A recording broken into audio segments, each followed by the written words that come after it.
Hi, my name is Christy Chan, and I'm a visual artist and filmmaker in the Bay Area. And I'm honored to be here today at City Lights to read from their new book, Rad American Women A-Z, written by Kate Schatz, illustrated by Miriam Klein-Stahl. I'm going to be reading about Jovita Idar today.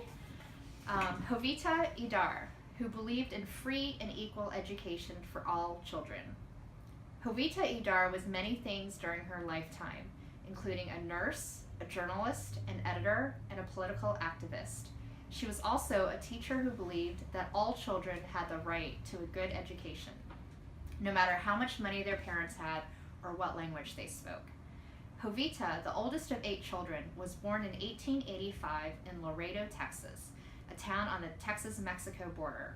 Her father ran a newspaper called La Crónica that published articles in Spanish, many of which spoke out against the prejudice experienced by the Idars and many other families who are Mexican and Tejano, who are Texicans of Spanish or Mexican heritage. Jovita wrote for the paper, but she also wanted to be a teacher. At 17, she got her teaching credential and began to teach in Los Ojuelos, a tiny town on the border not far from Laredo. Her students were poor and the school was in terrible shape. It had no heat, no textbooks, and not enough desks and chairs. Jovita asked for more funding for her school, but the education leaders in Texas refused to listen to her. Poor Mexican American students were not a priority for them.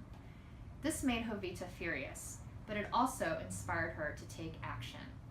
Mexican children in Texas need an education, she said. There's no other means to do it but ourselves. She organized a group of women called La Liga Femenil Mexicanista, the Mexican Feminist League. They taught poor children and adults how to read and write and created bilingual lessons to be used in schools. They also opened new schools, including one in Los Ojuelos that had heat and textbooks. These schools were free and open to all children. And that wasn't all Jovita did. After she published an article that criticized President Woodrow Wilson for sending soldiers to the US-Mexican border, the Texas Rangers showed up at the newspaper office to try to shut it down. Jovita stood in the doorway to block them from entering and to defend her freedom of speech. Soon after that, her father passed away and Jovita took over La Crónica. She became the editor-in-chief and spent many more years as a courageous and influential journalist.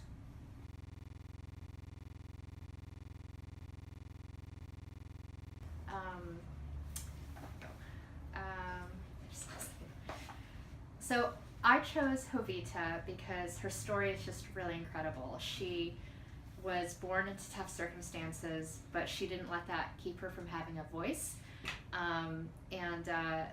She followed in the footsteps of her family, who were also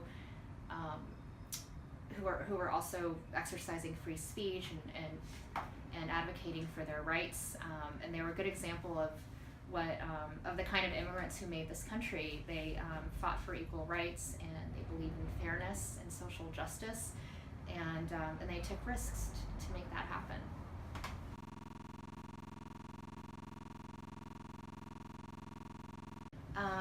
What advice would I have for future Rad American women? I would say that to every little girl that you're already a Rad American woman. You were born that way, and whatever your circumstances are, whatever the struggles you face, your job is to simply be here and be you. And the way you were born is already the person you're meant to be. We do live in a time and place where there's a lot of perceptions about who certain groups are supposed to be or what your roles are supposed to be, and I think a rad woman will just ignore those and do what she thinks she's meant to be doing. So that would be my advice for future Rad American women.